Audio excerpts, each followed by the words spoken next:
Decode presented by KEI Wires and Cables. विकसित भारत का विकसित wire. Co-powered by Mongia Steel, steel का बादशाह. पंजाब नेशनल बैंक, भरोसे का प्रतीक. In association with JK Smart Tire. Save fuel, stay safe. PIMR Indore joins India's elite universities, bringing global top 20 standards. Doctor ortho Ayurvedic oil एवं capsule अब दर्द भी घुटने टेकेगा. सभी पशुपालकों की पसंद, देश का नंबर 1 कपिला पशु आहार. सूर्या है तो भरोसा है. Prakash Surya steel tubes and pipes.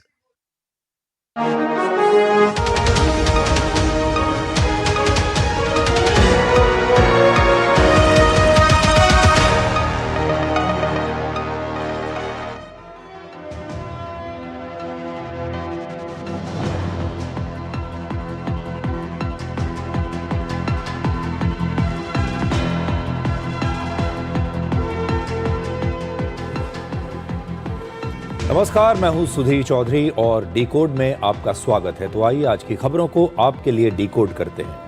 आज की सबसे बड़ी खबर यह है कि प्रधानमंत्री मोदी ने पहली बार जंतर मंतर पर चल रहे छात्र आंदोलन का संज्ञान लिया है और इस बारे में अपना पहला सार्वजनिक बयान दिया है। प्रधानमंत्री मोदी ने आज घोषणा की है कि पेपर लीक के दोषियों को जल्द से जल्द कड़ी सजा देने के लिए अब भारत में पहली बार फास्ट ट्रैक कोर्ट्स बनाई जाएंगी। प्रधानमंत्री मोदी ने कहा है कि देश के युवाओं का भविष्य और उनका हित सरकार की सर्वोच्च प्राथमिकता है। इसके साथ ही मोदी सरकार ने पिछले 24 घंटे में 4 बार छात्र नेताओं के साथ बातचीत करने की कोशिश की है, लेकिन कॉकरोच पार्टी के नेताओं ने कहा है कि वो सरकार से बात करने के लिए ना तो मंत्रियों के दफ्तर जाएंगे ना उनके घर जाएंगे। वो चाहते हैं कि उनसे बात करने के लिए सरकार के मंत्री खुद चलकर जंतर मंतर पर आएं और या फिर ये कोई जो बातचीत है ये किसी न्यूट्रल वेन्यू पर हो सकती है, किसी तीसरी जगह हो सकती है। आज की दूसरी बड़ी खबर आपके लिए ये है कि अब इस आंदोलन में मध्यस्थता कराने के लिए फिल्म स्टार सलमान खान भी मैदान में कूद गए हैं। सलमान खान ने पिछले 24 घंटे में छात्रों के आंदोलन पर एक नहीं बल्कि 2 बार सोशल मीडिया पर अपने पोस्ट लिखे हैं। अब से थोड़ी देर पहले सलमान खान ने छात्रों से अपील की है कि प्रधानमंत्री मोदी के आश्वासन के बाद अब उन्हें अपना प्रोटेस्ट रोककर वापस घर चले जाना चाहिए। उन्होंने सोनम वांगचुक से भी अपील की है कि उनकी भूख हड़ताल का मकसद पूरा हो चुका है और अब सलमान खान खुद उन्हें अपने घर से खाना भेज सकते हैं ताकि सोनम वांगचुक अपनी भूख हड़ताल समाप्त कर सके। और आखिर में हम आपको बताएंगे कि भूख हड़ताल के नाम से शुरू हुआ यह आंदोलन कैसे अब एक फूड फेस्टिवल बन चुका है जिसमें बर्गर, पिज्जा और बिरयानी की बहार आई हुई है।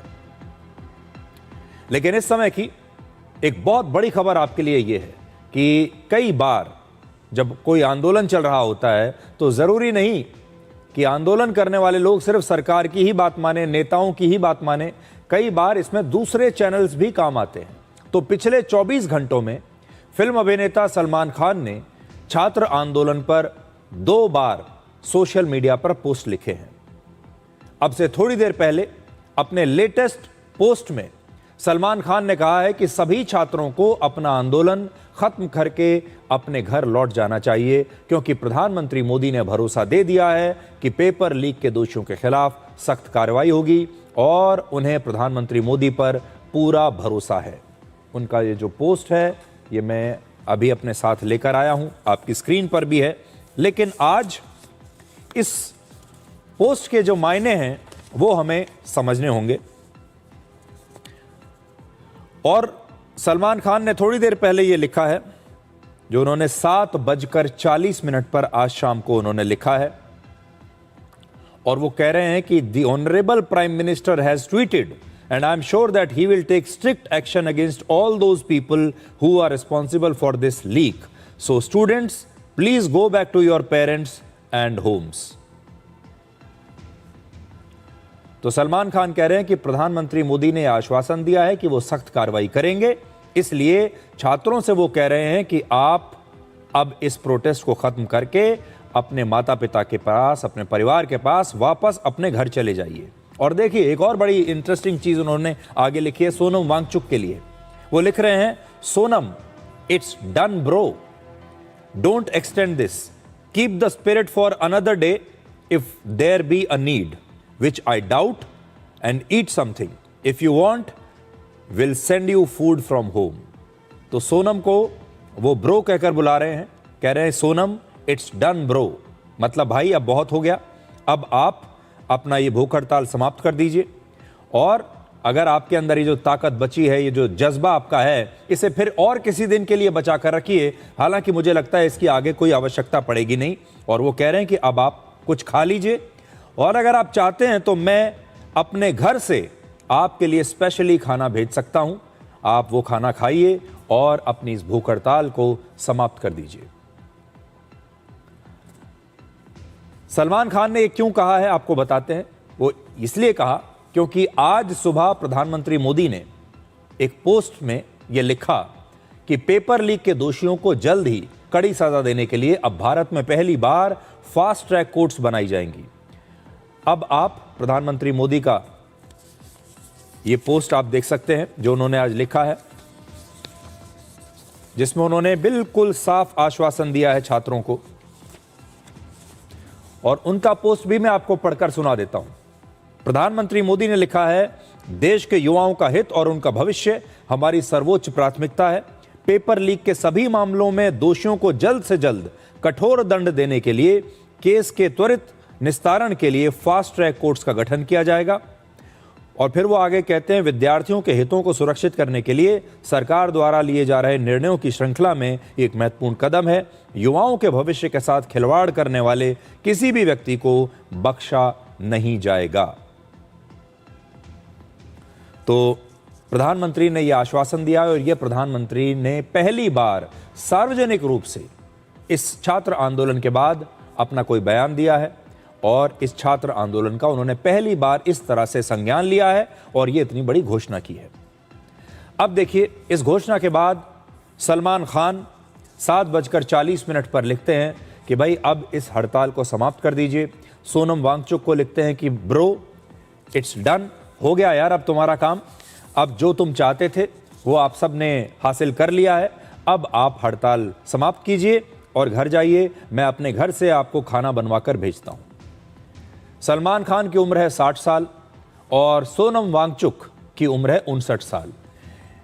इस मामले में अगर आप देखें तो सलमान खान सोनम वांगचुक से बड़े हैं उम्र में और सोनम के एक बड़े भाई की तरह वो कह रहे हैं कि उन्हें अब 26 दिनों से चल रहा अपना अनशन समाप्त कर देना चाहिए।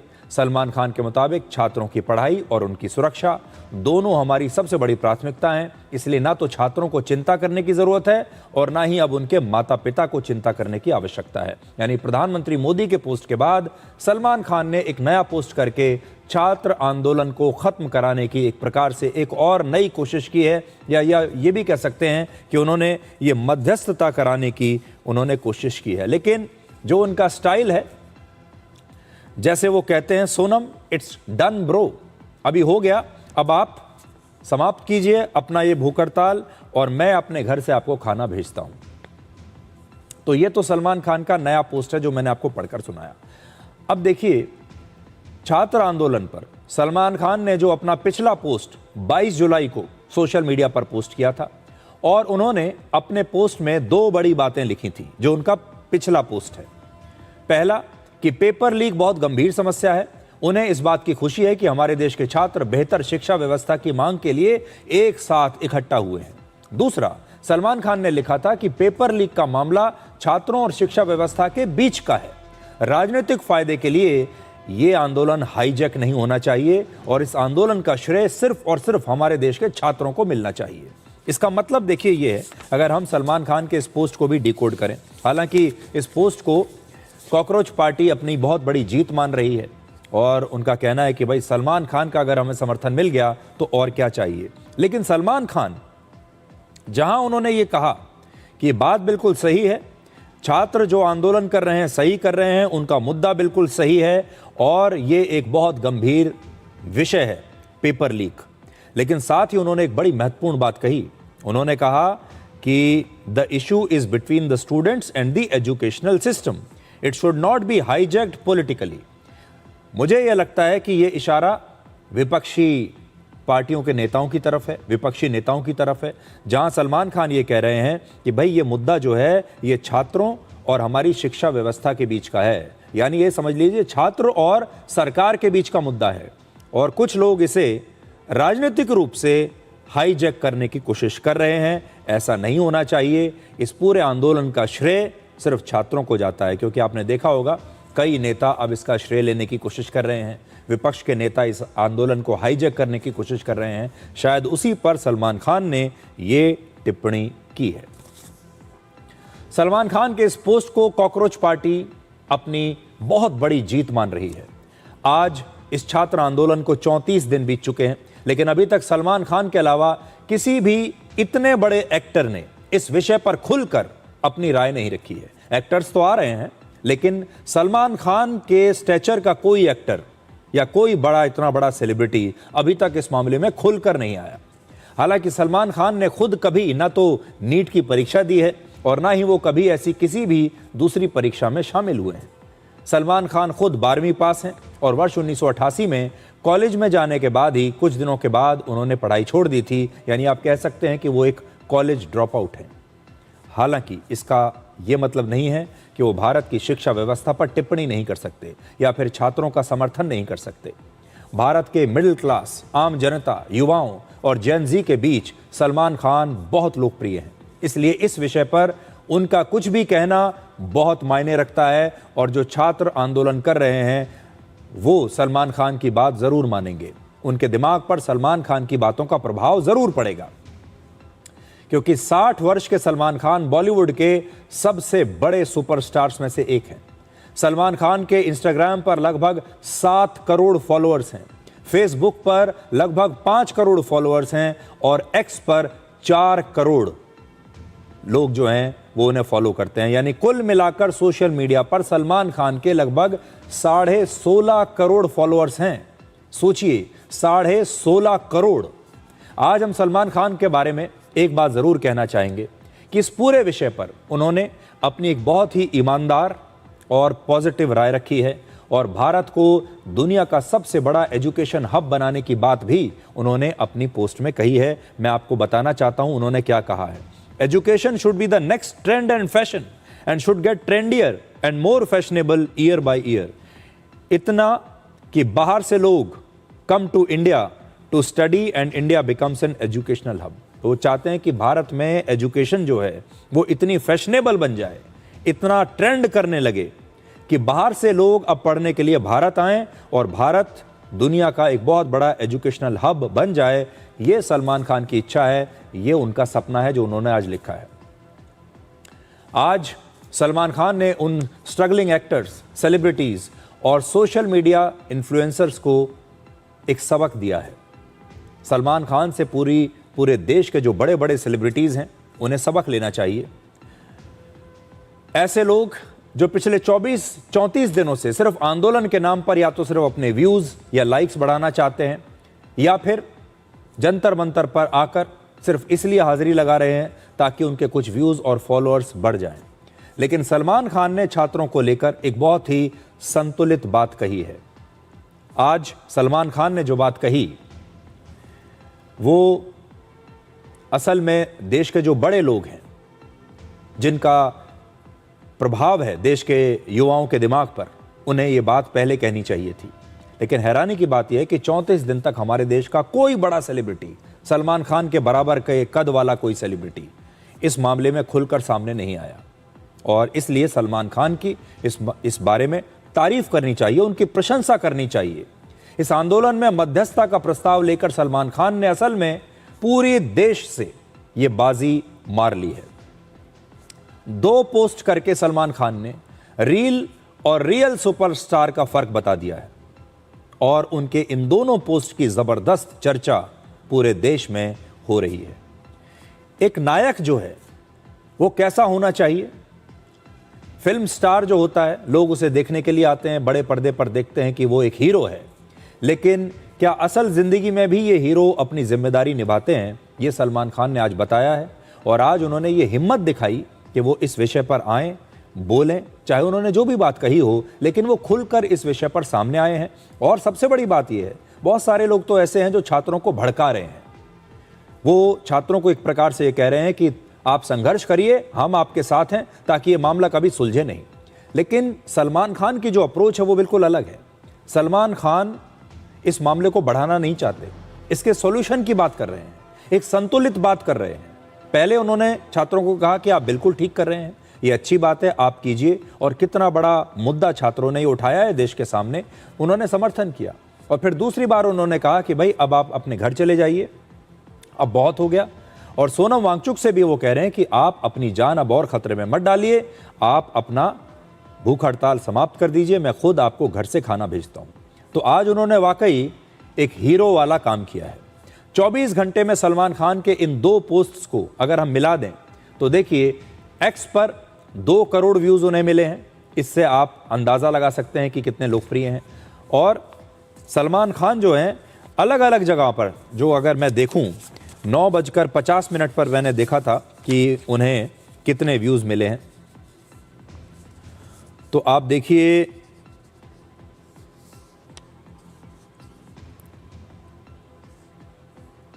उन्हें जो व्यूज मिले हैं 1.65 1,65,00,000 व्यूज उन्हें मिले हैं पहले पोस्ट को, और दूसरे पोस्ट को भी अच्छे खासे व्यूज मिल चुके हैं जो अभी मैंने आपको दिखाया। इससे आप ये समझ सकते हैं कि लोग उनके इस पोस्ट को पढ़ रहे हैं और हो सकता है कि इसी से कोई हल निकल जाए। अभी से थोड़ी देर पहले सचिन तेंदुलकर ने भी सोशल मीडिया पर एक पोस्ट लिखा है। सचिन तेंदुलकर ने लिखा है कि मेरे पिता एक प्रोफेसर थे, वो कई युवा छात्रों के मार्गदर्शक और प्रेरणा स्रोत थे। उन्होंने बचपन से मुझे एक बात सिखाई थी, असफल होना ठीक है लेकिन धोखा देना ठीक नहीं है। कभी जिंदगी में शॉर्टकट मत अपनाओ। सचिन ने आगे लिखा है कि आज अगर कुछ छात्र ये महसूस कर रहे हैं कि उनकी मेहनत का उचित सम्मान नहीं हुआ तो उनकी निराशा समझी जा सकती है। हम सभी को मिलकर ये सुनिश्चित करना चाहिए कि भविष्य में उन्हें फिर कभी ऐसा महसूस ना हो। सचिन लिखते हैं कि मुझे पूरा विश्वास है कि हम मिलकर ऐसे समाधान निकालेंगे जो हमारे बच्चों के भविष्य को मजबूत करेंगे और उनके सपनों की रक्षा करेंगे। तो देखिए, आज का दिन अच्छा है, महत्वपूर्ण है, क्योंकि आज सबसे पहले तो प्रधानमंत्री मोदी ने अपना पहला सार्वजनिक बयान इस मामले पर दिया। सलमान खान ने पहली बार इस मामले में अपनी प्रतिक्रिया दी, और गॉड ऑफ क्रिकेट जिन्हें कहा जाता है सचिन तेंदुलकर, वो भी अब इस मामले में आए हैं और वो कह रहे हैं कि भाई इशू बिल्कुल ठीक है, विषय बिल्कुल ठीक है, छात्रों के साथ नाइंसाफी नहीं होनी चाहिए और हमें कोशिश करनी चाहिए कि आगे चलकर इसका कोई उचित समाधान निकाला जा सके। यानी अब बड़े बड़े फिल्म स्टार, बड़े बड़े खिलाड़ी इस आंदोलन को अपना खुलकर समर्थन भी दे रहे हैं और इस पर अपनी राय रख रहे हैं। प्रधानमंत्री मोदी ने आज सोशल मीडिया पर पोस्ट करके ये बताया है कि पेपर लीक के दोषियों को जल्द कड़ी सजा देने के लिए फास्ट ट्रैक कोर्ट्स बनाई जाएंगी। युवाओं के भविष्य के साथ खिलवाड़ और बर्दाश्त नहीं किया जाएगा, ये आज उन्होंने लिखा है। प्रधानमंत्री मोदी ने आज खुद इसके बारे में पहली बार संज्ञान लिया है और पहली बार पेपर लीक पर उन्होंने ऐसा कोई सार्वजनिक बयान दिया है। अब तक लोग यही आरोप लगा रहे थे कि प्रधानमंत्री इस आंदोलन का संज्ञान नहीं ले रहे, लेकिन आज के बयान से यह स्पष्ट है कि प्रधानमंत्री मोदी ने इस आंदोलन का संज्ञान ले लिया है और वो छात्रों के भविष्य को लेकर उतने ही चिंतित हैं जितने उनके माता पिता। और प्रधानमंत्री होने के नाते वो ऐसे लोगों को कड़ी सजा देना चाहते हैं जो पेपर लीक में शामिल हैं। हमारे देश में अब तक रेप और पॉक्सो और मर्डर जैसे मामलों में फास्ट ट्रैक कोर्ट्स का गठन किया गया था, लेकिन अब पहली बार पेपर लीक के मामलों में फास्ट ट्रैक कोर्ट्स बनाई जाएंगी। यानी अब पेपर लीक के मामलों को उतना ही खतरनाक और संगीन अपराध माना गया है जितना रेप को माना गया है, पॉक्सो को माना गया है और दूसरे मामलों को माना गया है। महाराष्ट्र, पश्चिम बंगाल और मध्य प्रदेश के पेपर लीक के मामलों के लिए फास्ट ट्रैक कोर्ट्स के गठन की प्रक्रिया शुरू भी हो चुकी है। अब आपको बता देते हैं फास्ट ट्रैक कोर्ट्स का मतलब क्या होता है। यह है तेजी से फैसला सुनाने वाली एक विशेष अदालत। अब तक पेपर लीक के मामलों की सुनवाई सामान्य अदालतों में होती थी, इसलिए फैसला आने में वर्षों का समय लग जाता था। पेपर लीक के मामलों के लिए फास्ट ट्रैक कोर्ट्स बनाने का मतलब यह है कि अब ऐसे मामलों को बार बार अदालत की तारीखों में उलझना नहीं पड़ेगा और सुनवाई बहुत तेजी से होगी। अगर कोई दोषी साबित होता है तो उसे जल्द से जल्द सजा मिल सकेगी। भारत में फास्ट ट्रैक कोर्ट्स की शुरुआत वर्ष 2000 में हुई थी। इन कोर्ट्स में हर 100 मामलों में से 96 मामलों का फैसला आ जाता है, यानी जो सक्सेस रेट है वो 96% है। 2012 में निर्भया केस में फास्ट ट्रैक कोर्ट ने सिर्फ 9 महीने में फैसला सुना दिया था। फिर वर्ष 2018 में कठुआ रेप केस में फास्ट ट्रैक कोर्ट ने लगभग 1 साल में फैसला सुना दिया। रेप और पॉक्सो मामलों के लिए बनाई गई फास्ट ट्रैक कोर्ट्स ने वर्ष 2019 से 2025 तक लगभग 3.5 लाख मामलों का निपटारा किया है। इसलिए ये एक बड़ी बात है, फास्ट ट्रैक कोर्ट को आप हल्के में मत लीजिए, ये एक बहुत बड़ा कदम है। आज की एक और बड़ी खबर यह है कि मोदी सरकार कॉकरोच पार्टी से बात करने के लिए बिल्कुल तैयार है। सरकार ने कहा है कि आंदोलन करने वाले छात्र नेता सरकार के प्रतिनिधि केंद्रीय मंत्री जेपी नड्डा के घर पर या उनके दफ्तर में उनसे मिल सकते हैं, और सरकार ने पिछले 24 घंटे में कम से कम 4 बार छात्र नेताओं के साथ बातचीत करने की कोशिश की है, पेशकश की है। लेकिन कॉकरोच पार्टी ये कह रही है कि सरकार को अब बातचीत करने के लिए नहीं, के लिए या तो जंतर मंतर आना पड़ेगा मंत्रियों को, या फिर किसी न्यूट्रल जगह पर आना पड़ेगा। मतलब कॉकरोच पार्टी के नेता कह रहे हैं कि हम अब किसी भी मंत्री के घर नहीं जाएंगे, उनके दफ्तर में नहीं जाएंगे। अगर उन्हें बात करनी है तो या तो वो जंतर मंतर पर यहाँ आकर हमसे बात करें, या फिर किसी तीसरी जगह जो कि न्यूट्रल जगह हो सकती है, हम वहां भी मिल सकते हैं। इससे यह पता चलता है कि कॉकरोच पार्टी अब अपनी शर्तों पर ही बातचीत करना चाहती है। मतलब उनका रवैया नर्म नहीं हो रहा, जबकि सरकार नर्म पड़ रही है। अब सवाल है कि जंतर मंतर पर मौजूद हजारों लोगों की भीड़ के बीच क्या बातचीत हो सकती है, कैसे बातचीत हो सकती है, क्या यह सही होगा? कॉकरोच पार्टी इस तरह की शर्तें इसलिए रख रही है ताकि कोई बातचीत शुरू ही ना हो और इस आंदोलन को और लंबा खींचा जा सके। देखिए, कॉकरोच पार्टी के नेता समझ गए हैं कि यह आंदोलन जितना लंबा चलेगा उनकी लोकप्रियता उतनी बढ़ेगी, उनका कद उतना ही बढ़ेगा, और आगे चलकर राजनीति में आने के उनके जो रास्ते हैं वो उतने ही बड़ी खिड़की उनको खुलने लगेगी। अब ये सारे लोग नेता बनना चाहते हैं, और नेता तब बन पाएंगे जब ये आंदोलन ज़्यादा से ज़्यादा दिनों तक खींचा जा सके। जितना ज़्यादा आंदोलन ये खींचेगा, इन नेताओं को फ़ायदा होगा और शायद सरकार को नुकसान होगा। और वो यही चाहते हैं कि हमारा कद बढ़ेगा, हमारी लोकप्रियता बढ़ेगी, हमारा रसूख बढ़ेगा, और हो सकता है कि कुछ दिनों के बाद हम भी आम आदमी पार्टी की तरह अपनी एक राजनीतिक पार्टी लॉन्च कर लें और हमारा जो पॉलिटिकल करियर है यहीं से लॉन्च हो जाए। लेकिन ज़रा सोनम वांगचुक के बारे में भी तो सोचिए। सोनम वांगचुक की भूख हड़ताल का आज 26वां दिन है। वो जंतर मंतर से 31 किलोमीटर दूर गुरुग्राम के, हरियाणा में गुरुग्राम के एक अस्पताल में अनशन कर रहे हैं, पूरी लाइमलाइट से दूर हैं। वहां उनके लिए एक एक दिन भारी पड़ रहा है। 59 वर्ष की उम्र में 26 दिन उनमें हो चुके हैं, खाना नहीं खाया है और किसी को कुछ पड़ी नहीं। वो अब इस आंदोलन को खत्म करना चाहते हैं, सरकार भी यही चाहती है। और अगर आप देखें सोनम वांगचुक ने जो कल रात को अपना वीडियो बनाकर उन्होंने पोस्ट किया, उसमें वाकई वो कह रहे हैं कि मैं तो आज ही अपना भूख हड़ताल समाप्त करना चाहता हूं। सरकार बस मुझे यह आश्वासन दे दे कि छात्र नेताओं पर कोई कानूनी एक्शन नहीं होगा, मैं तो बस इतने में तैयार हूं। उन्होंने धर्मेंद्र प्रधान के इस्तीफे की बात तक नहीं की। इसका मतलब सोनम वांगचुक नर्म पड़ रहे हैं, वो सॉल्यूशन चाहते हैं। वो चाहते हैं कि अब ये मामला बहुत लंबा खिंच गया, इसे खत्म किया जाए। सरकार भी यही चाहती है, लेकिन कॉकरोच पार्टी और अभिजीत दिप्ते ये नहीं चाहते। अभिजीत दिप्ते जो हैं वो ये चाह रहे हैं कि ये मामला और लंबा खींचे। लेकिन आज मैं उनसे ये कहना चाहता हूं कि सोनम वांगचुक की सेहत के बारे में भी तो सोचिए, उनकी जिंदगी के बारे में भी तो सोचिए। कितने दिन तक आप सोनम वांगचुक को बिना खाना खाए ऐसे रख पाएंगे? आज 26 दिन हो चुके हैं, आपके पास ज्यादा समय नहीं है, इसे और ज्यादा लंबा मत खींचिए। अगर सोनम वांगचुक की वाकई आप इज्जत करते हैं, वाकई आपको उनकी सेहत की, उनकी जान की चिंता है, तो अभिजीत दिप्ते को अब सरकार से बातचीत करके इस आंदोलन को समाप्त कर देना चाहिए और सोनम वांगचुक की जान बचानी चाहिए। लेकिन कॉकरोच आंदोलन के छात्र नेता और विपक्षी पार्टियां, राहुल गांधी जैसे नेता ये चाहते हैं कि आंदोलन अभी इसी तरह से चलता रहे। अभी तो मजा आना शुरू हुआ है। अब यह आंदोलन उनके लिए एक राजनीतिक हथियार बन चुका है और उन्हें लगता है कि इस आंदोलन के दम पर बहुत कुछ हासिल किया जा सकता है। देखिए, छात्र जो हैं यहाँ पर आए हैं, वो तो ये चाहते हैं कि हमारी शिक्षा व्यवस्था में बदलाव हो, हमारी शिक्षा व्यवस्था बेहतर हो। जो हमारी परीक्षा कराने की प्रक्रिया है वो बेहतर हो, उसमें पारदर्शिता आए, पेपर लीक दोबारा से कभी ना हो, वो तो ये चाहते हैं। लेकिन जो बाकी के लोग हैं वो ये चाहते हैं कि क्या इस आंदोलन के बदले हम मोदी सरकार पर दबाव डाल सकते हैं। राहुल गांधी चाहते हैं कि क्या इस आंदोलन का साथ लेकर मैं आगे चलकर भविष्य में प्रधानमंत्री बन सकता हूं। अखिलेश यादव ये चाहते हैं कि इस आंदोलन का सहारा लेकर क्या मैं जल्द आने वाला उत्तर प्रदेश का चुनाव क्या मैं जीत सकता हूं। इनकी इच्छाएं ये हैं। अरविंद केजरीवाल ये चाहते हैं कि इस आंदोलन का सहारा लेकर मैं क्या हारी हुई दिल्ली वापस से पा सकता हूं। इन्हें एजुकेशन से कुछ मतलब नहीं है।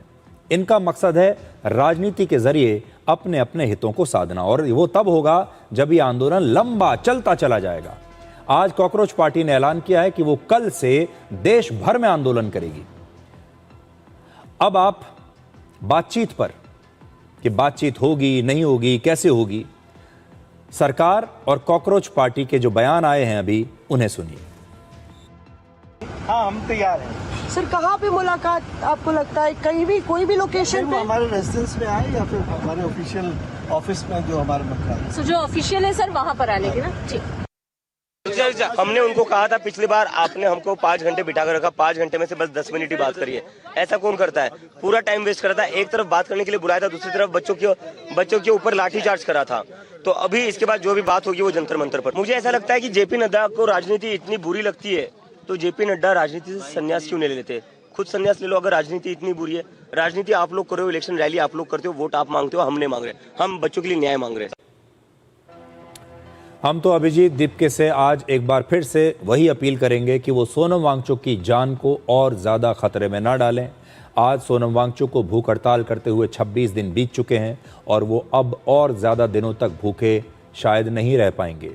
उनकी बेहतरी के लिए यही अच्छा होगा कि अभिजीत दीपके और उनके साथी अब जल्द से जल्द इस प्रोटेस्ट को खत्म कर दें।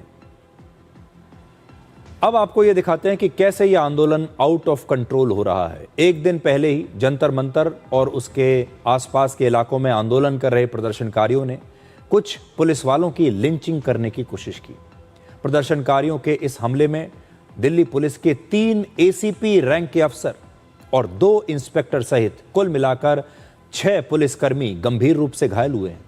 कल दिल्ली पुलिस के एसीपी विवेक भगत कुछ पुलिसकर्मियों को प्रदर्शनकारियों से बचाने के लिए जंतर मंतर के पास पहुंचे थे और उस समय उपद्रवियों की भीड़ ने उन पर भी हमला कर दिया और इन हमलावरों ने ईंट और पत्थर को किसी नुकीले हथियार की तरह इस्तेमाल किया। इस हमले में इस एसीपी को सिर में गहरी चोट लगी और उनके एक सहयोगी एसीपी का हाथ टूट गया। कल शाम को जंतर मंतर पर पत्थरबाजी भी हुई जिसमें दिल्ली पुलिस के एक और एसीपी घायल हो गए। सोचिए, 3 एसीपी रैंक के अफसरों पर हमले का मतलब यह है कि प्रदर्शनकारी ये तय करके आए हैं कि वो पुलिस वालों पर हमला करेंगे। अब सबसे पहले आप इस हमले की तस्वीरें देखिए और फिर देखिए कि क्या वाकई ये एक शांतिपूर्ण प्रोटेस्ट है।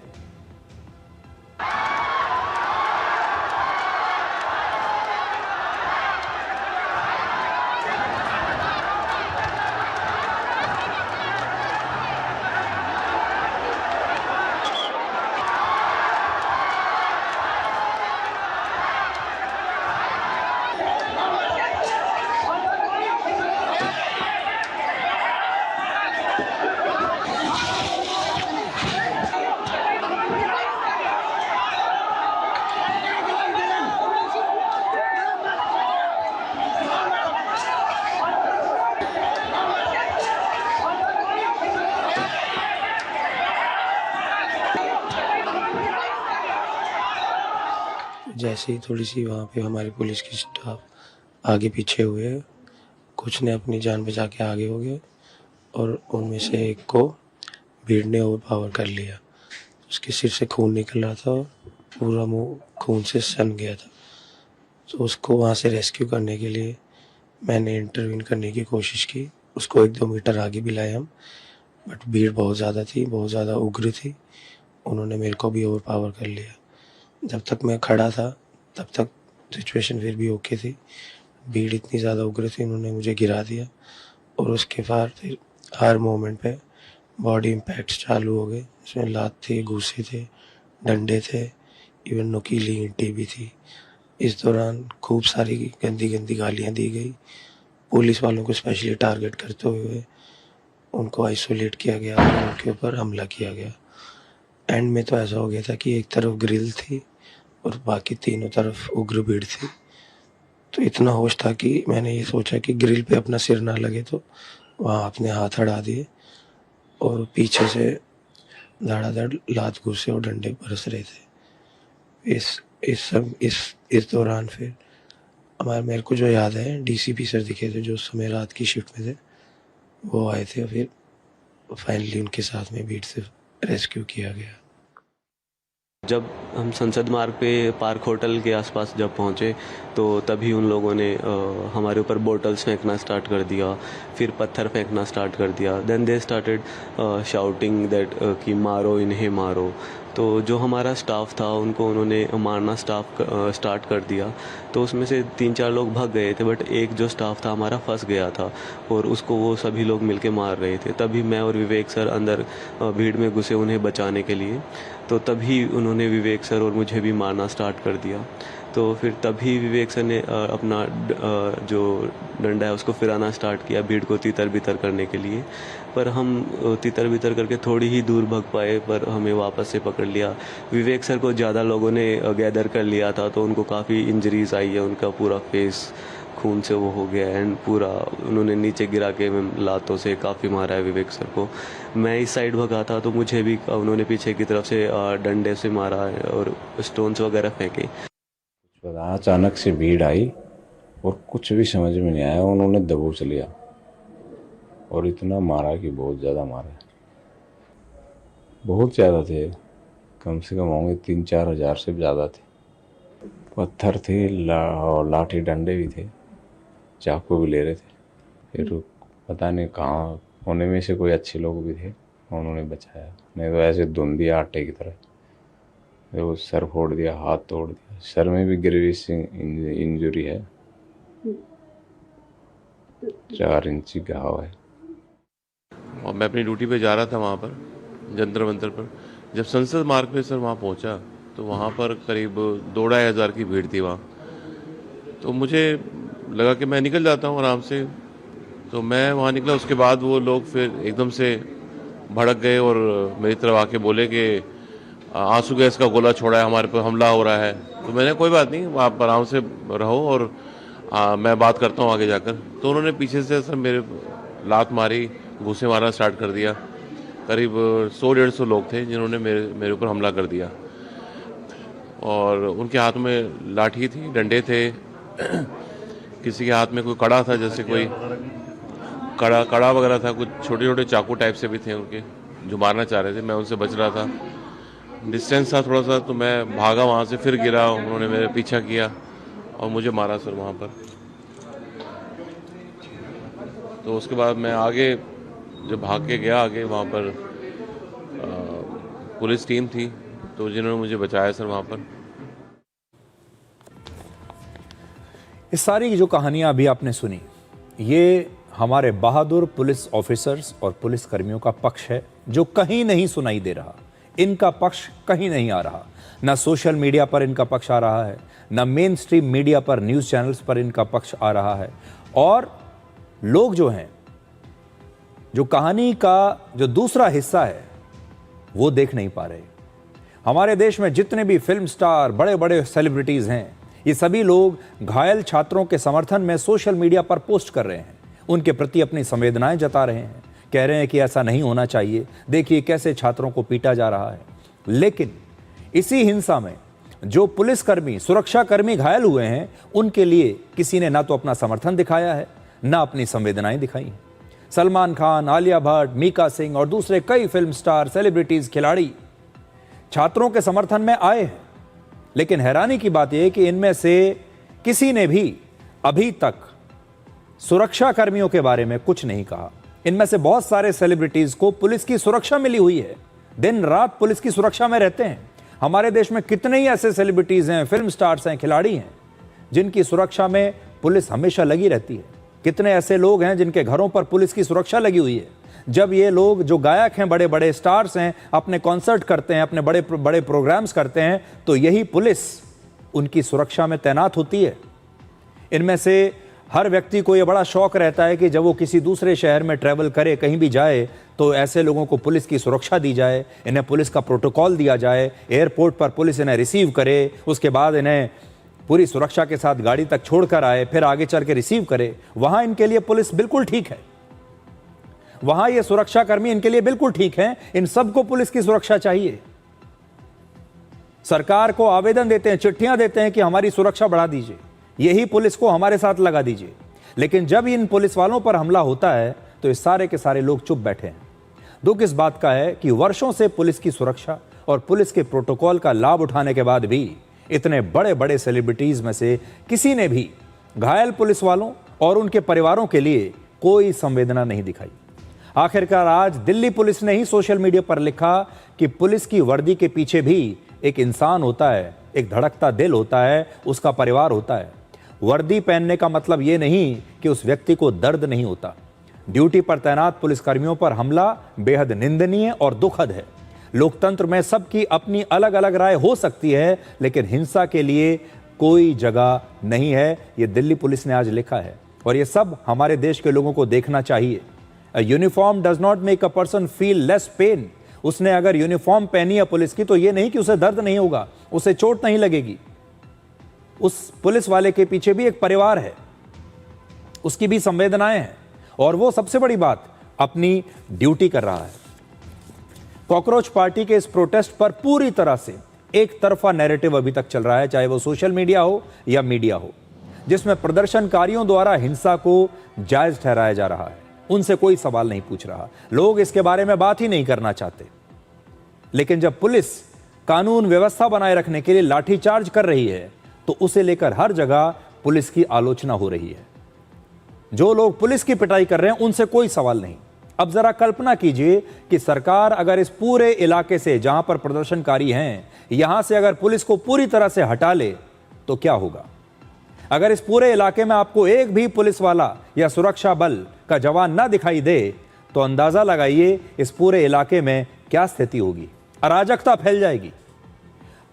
अगर 20 जुलाई को पुलिस इन प्रदर्शनकारियों को संसद भवन तक पहुंचने देती और कहती कि ठीक है, आपको जो करना है कर लीजिए, और इन्हें बीच में ना रोकती, तो कल्पना कीजिए कि उस दिन क्या होता। क्या आपको लगता है कि ये सारे प्रदर्शनकारी संसद भवन के गेट पर जाकर शांतिपूर्ण तरीके से प्रदर्शन करते? क्या ये अंदर गेट तोड़कर अंदर नहीं जाते?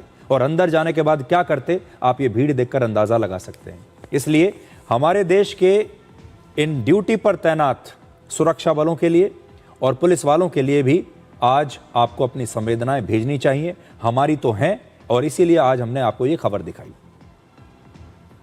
सूत्रों के मुताबिक इस आंदोलन के दौरान हिंसा में शामिल लोगों के पासपोर्ट अब रद्द किए जा सकते हैं। अब दिल्ली पुलिस ने सीसीटीवी फुटेज और वीडियो रिकॉर्डिंग और दूसरे सबूतों की मदद से दंगा करने वाले इन आंदोलनकारियों की पहचान शुरू कर दी है, और जब इनकी पहचान हो जाएगी तब इनके ऊपर कड़ी कार्रवाई की जाएगी। अब देखिए, कॉकरोच आंदोलन में 2 लोगों पर बहुत ही सिलेक्टिव तरीके से हमले किए गए। 2 वर्ग हैं, एक हैं पुलिस वाले और दूसरे हैं पत्रकार। छात्रों के प्रदर्शन के दौरान दिल्ली से लेकर मुंबई तक अलग अलग न्यूज चैनल्स के पत्रकारों को चुन चुन कर पीटा गया, निशाना बनाया गया, उन्हें वहां से भगाया गया, उनका अपमान किया गया, कपड़े तक फाड़ दिए गए। दिल्ली के जंतर मंतर पर जो पत्रकार इस प्रोटेस्ट को कवर करने के लिए गए थे, उनके साथ बदसलूकी हुई, उनका अपमान हुआ, और इसके बाद मुंबई और पटना में भी यही हुआ। जंतर मंतर पर एक रिपोर्टर पर जानलेवा हमला किया गया, और मुंबई में एक जेन जी प्रदर्शनकारियों ने अपने पिता की उम्र के एक रिपोर्टर का अपमान किया। सोचिए, कम से कम उम्र का ही लिहाज कर लेते। सोचिए, मुंबई में, मैं आपको तस्वीरें दिखाता हूं, कैसे एक रिपोर्टर की हूटिंग की जा रही है, कैसे अपमान किया जा रहा है। आप देखिए।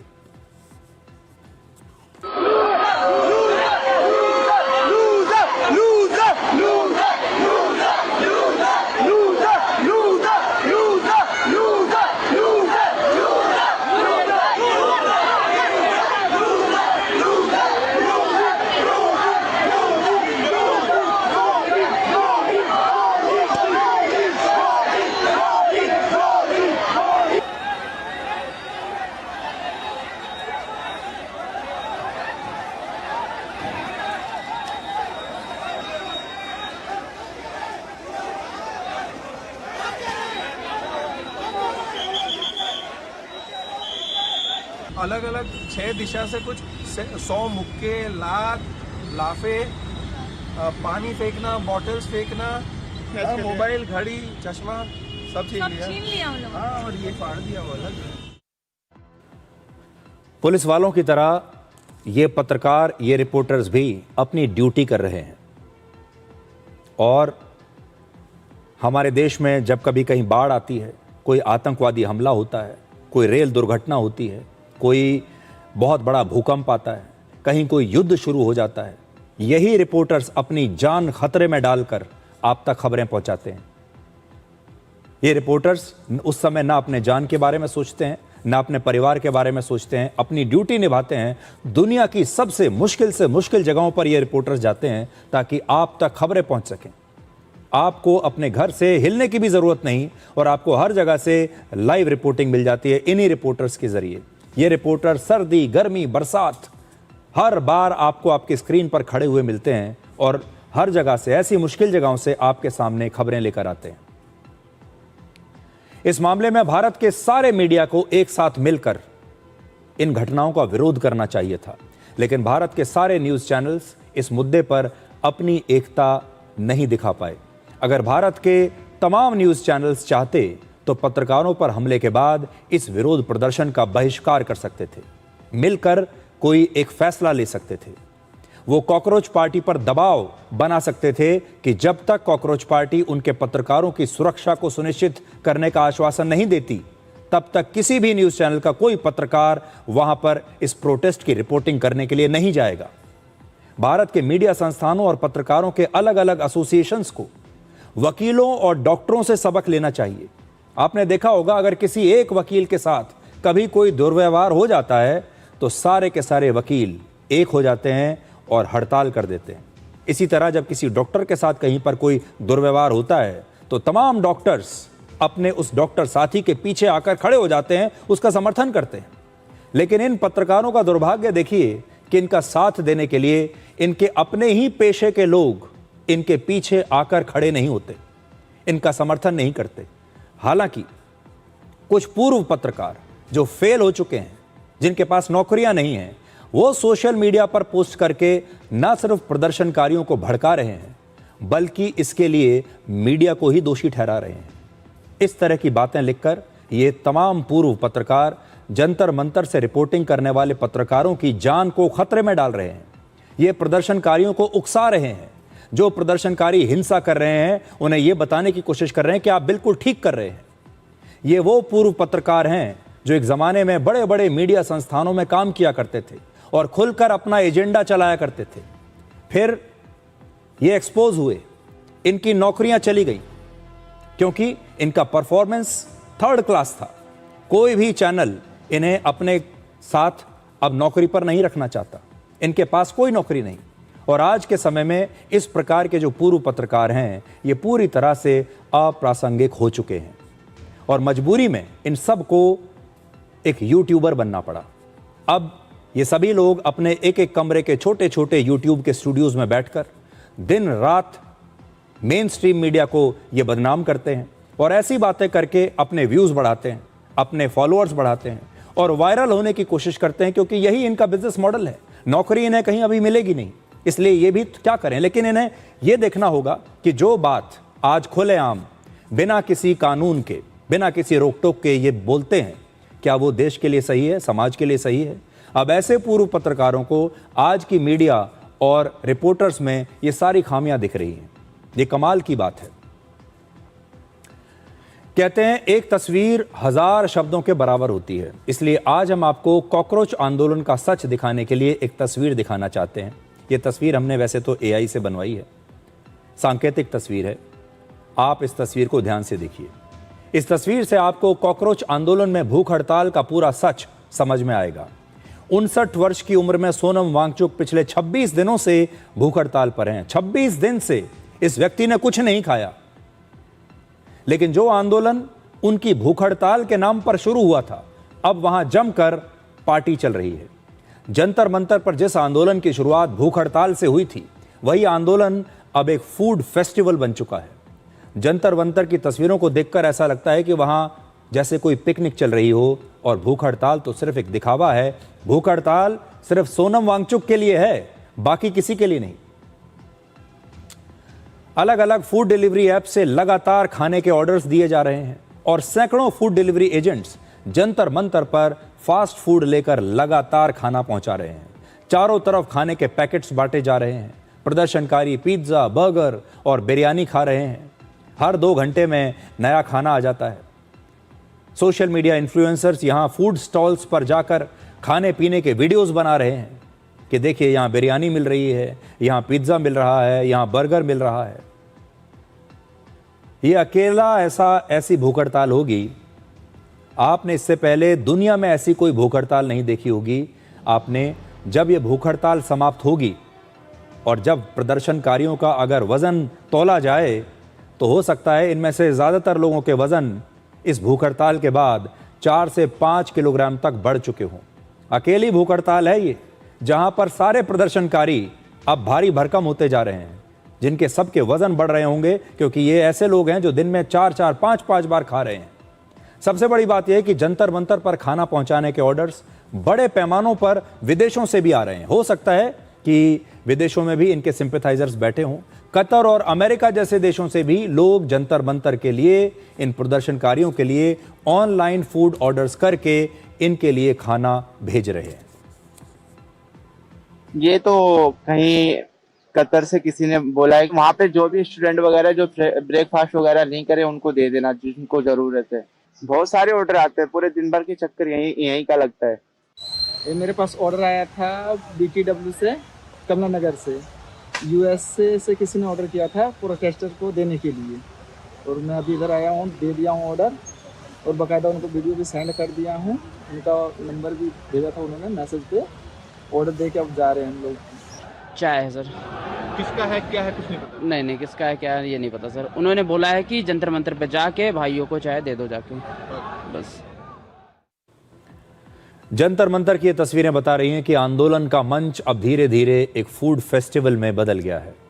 भारत के इतिहास में शायद पहली बार ऐसा देखने को मिल रहा है जब किसी भूख हड़ताल में बर्गर, पिज्जा और बिरयानी की चर्चा हो रही है। कॉकरोच पार्टी ने ऐसे ही एक बर्गर विवाद के बाद अपने प्रवक्ता विजेता दाहिया को पार्टी से निकाल दिया था।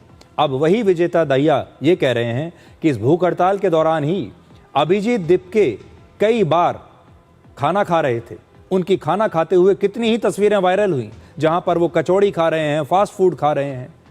लोगों ने इस पर काफी आपत्ति भी जताई, लेकिन अभिजीत दिपके के खिलाफ तो कोई कार्रवाई नहीं हुई और पार्टी ने उनके खिलाफ कार्रवाई कर दी, सिर्फ इसलिए क्योंकि उन्होंने एक बर्गर खा लिया। तो अचानक से मैं देख रहा हूँ अभिजीत का कॉल आ रहा है। उस टाइम पे मैं जस्ट तैयार हो रहा था जाने के लिए, तो मुझे ये था कि हाँ अभिजीत का भी यार बड़ा अच्छी बात है कि कॉल किया है कि विजेता घबराना नहीं है, we are in this together. और अचानक से मतलब आशुतोष अभिजीत दोनों थे, उन्होंने कहा विजेता आप मत आओ। मैंने कहा क्यों, क्या हुआ? कि नहीं वो यार आपका बर्गर वाला वो मामला हो गया। तो मैंने अभिजीत को कहा कि यार तुम तो ये देख रहे हो ना, तो फिर यही था नहीं विजेता पर क्या करें, बहुत वायरल हो रहे हैं। तो इस साइड यार मतलब ऐसे तो जो मतलब तो ऐसे कचौड़ी खा रहा था वो भी चीज वायरल हो रही थी। And Abhijeet I so strongly I defended you. कुछ समय पहले सोनम वांगचुक ने खुद कहा था कि जंतर मंतर पर ये लोग जमकर पार्टी कर रहे हैं और इन लोगों को खाना खाते हुए देखकर उन्हें काफी तकलीफ होती है। आप लोग क्या करते हैं, आप लोग यहाँ ठूस ठूस के खाना खाते हैं, वो मुझे थोड़ा दुखद लगता है।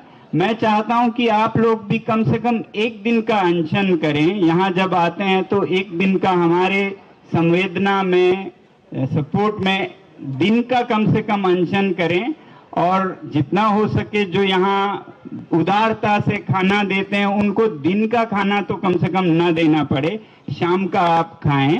मगर अगर खाना चाहें तो जरूर खाएं, ये ऑप्शन हो आपके लिए कि एक दिन का सॉलिडेरिटी में आप भी अनशन करें या ना करें, मगर करें तो आपको बहुत फायदे होंगे।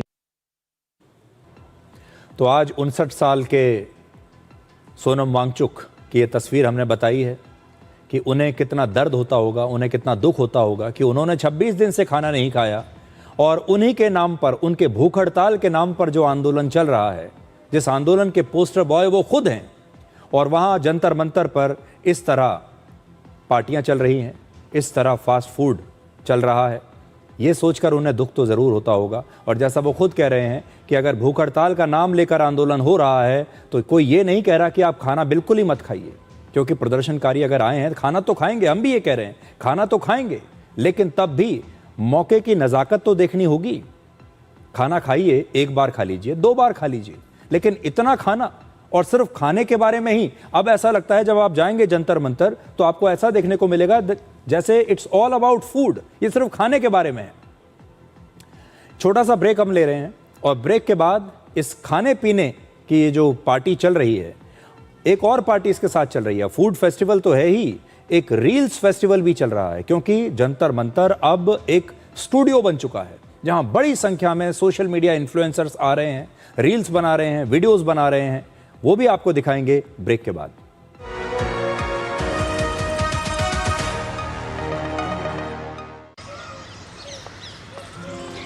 नंदिका, क्या हुआ? शॉर्ट सर्किट हो गया। यहाँ स्पेशलिस्ट की जरूरत है। मामूली वायर्स नहीं, वायर्स का specialist. KEI wires and cables, her tension सहे चलती रहे। अपने घर का सपना अब और भी आसान। PNB होम लोन के साथ पाएं आकर्षक ब्याज दर सिर्फ 7.20% से शुरू, EMI सिर्फ 679 प्रति लाख से और प्रोसेसिंग फीस बिल्कुल निल। तो इंतजार कैसा? अपने सपनों को दीजिए अपना पता। Punjab national bank, the name you can bank upon. जब हिंदुस्तान मिले हिंदुस्तान से, देश का tyre JK tyre. Universities bringing global top 20 standards at a 32 years academic legacy. Learn to lead. High quality education in management, commerce and law.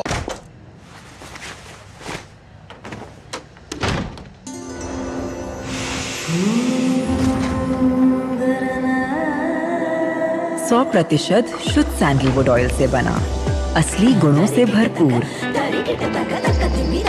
और खुशबू ऐसी जो दे एक खास एहसास।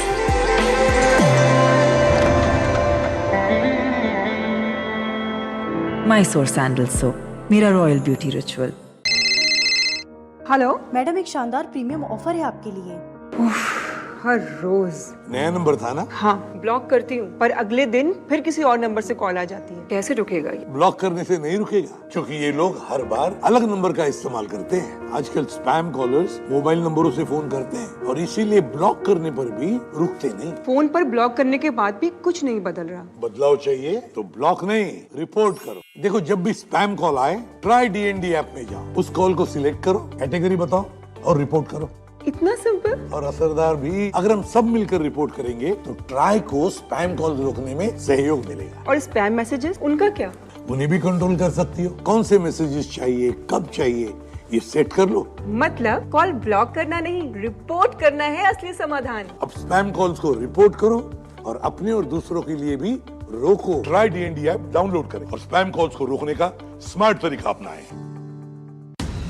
ये कड़े इम्तिहानों से नहीं डरता, इसे सालों का तजुर्बा है। इसलिए मैं भी सूर्या पाइप्स का फैन हूँ। देश की तरक्की के सच्चे साथी। सूर्या है तो भरोसा है।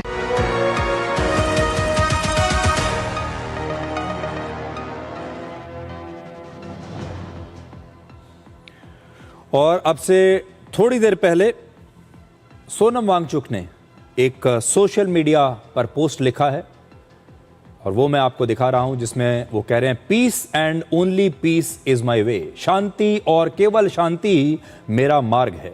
जब तक जंतर मंतर पर विरोध प्रदर्शन शांतिपूर्ण बने हुए हैं, ये जानकर मुझे गहरा दुख हुआ है।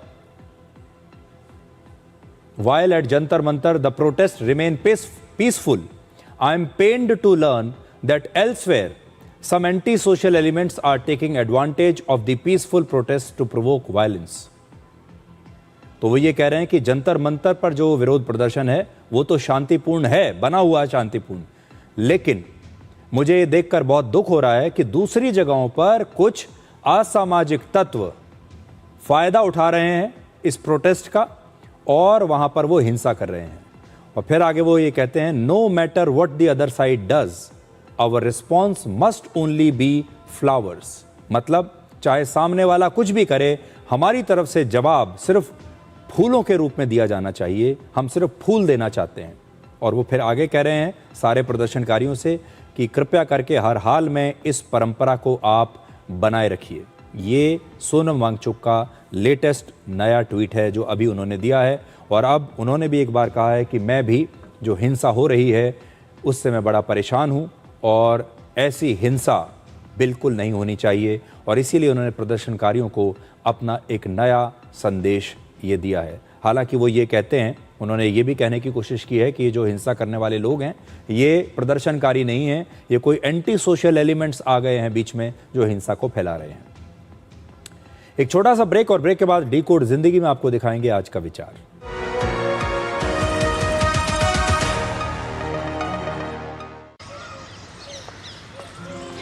नंदिका, क्या हुआ? शॉर्ट सर्किट हो गया। यहाँ स्पेशलिस्ट की जरूरत है। मामूली वायर्स नहीं, वायर्स का specialist. KEI wires and cables, her tension सहे चलती रहे।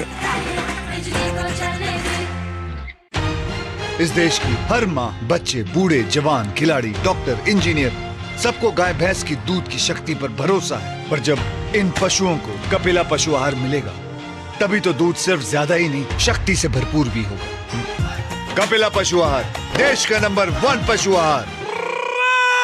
PIMR Indore joins India's elite universities, bringing global top 20 standards at a 32 years academic legacy. Learn to lead high quality education in management, commerce and law.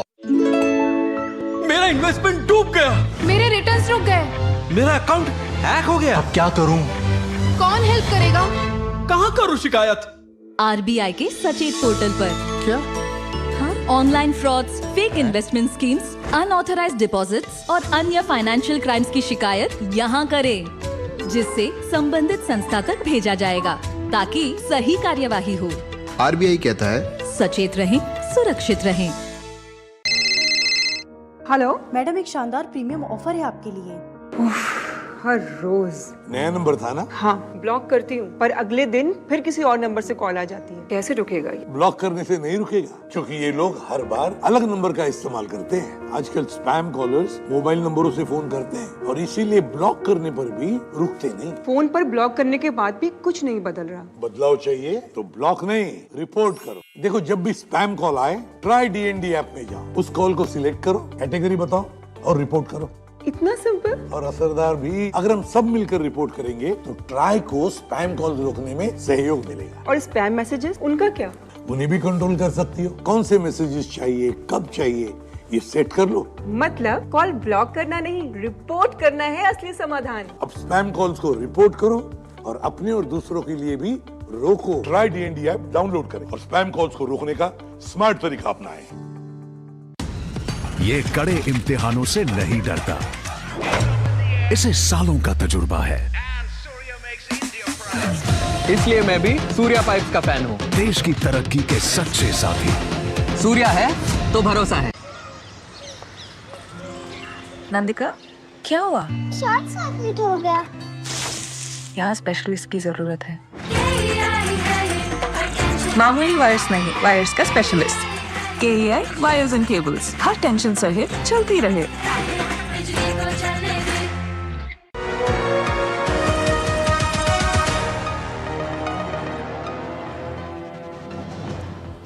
तो decode के आज के episode को इस समय तक 7.7 मिलियन व्यूज मिल चुके हैं, यानी 77 लाख व्यूज अभी तक हमें मिले हैं आज के इस एपिसोड के लिए। इसके लिए आपका बहुत बहुत शुक्रिया। तो डिकोड में आज इतना ही। अब आपसे हमारी अगली मुलाकात होगी कल रात 9 बजे। तब तक आप खुश रहिए, सुरक्षित रहिए, स्वस्थ रहिए।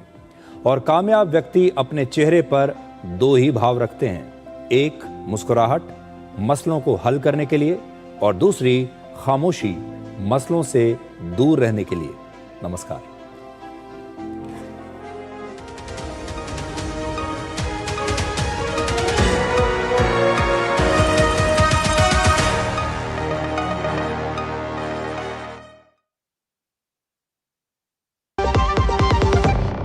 व्यक्तिगत जानकारी के लिए ऑनलाइन अनुरोधों से रहें सावधान। कुछ भी जानकारी देने से पहले जरूर सोचें। कोई भी वैधानिक कंपनी फोन या इंटरनेट पर आपसे निजी जानकारी कभी भी नहीं मांगती। इसलिए ऐसे कॉल या ईमेल आने पर अपनी जानकारी देने से पहले समझदारी दिखाएं और सावधान